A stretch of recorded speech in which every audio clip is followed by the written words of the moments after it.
Sur le seuil de la déflation, les données de l'indice des prix à la consommation britannique publiées hier matin ont montré 0%. Je suis Monica Gibson et je vous présente la revue de presse de Dukascopy pour mardi le 24 mars. Mark Carney nous avait bien prévenu et les analystes du conseil d'administration avaient prévu que le taux d'inflation se déplacerait vers la marque de 0, mais le chiffre plat d'hier n'a pas été conforme à l'estimation préliminaire de 0,1% en marquant la première baisse à néant.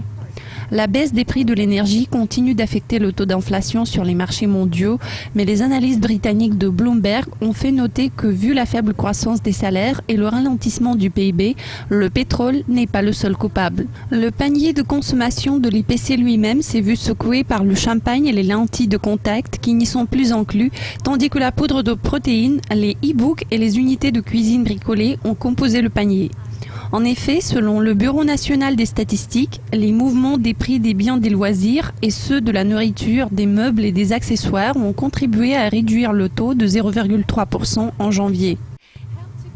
Même si c'est une bonne nouvelle pour les consommateurs en ce moment, la question pour de nombreux analystes est de savoir si ce faible taux d'inflation est positif ou bien si c'est un signe du commencement de la détérioration des prix. Mark Carney a fait valoir que tandis que l'inflation est susceptible de devenir négative au printemps, la Grande-Bretagne ne s'approche pas de la spirale déflationniste dangereuse redoutée par la zone euro.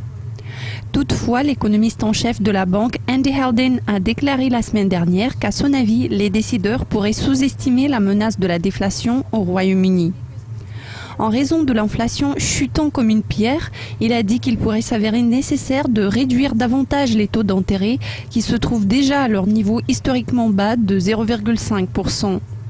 La livre sterling s'est affaiblie suivant le rapport en se dépréciant contre le billet vert, ce qui a vu la paire livre-dollar se retrouver dans la zone d'1,4920. Les approbations hypothécaires BBA seront publiées mercredi et l'on apprendra les ventes au détail jeudi.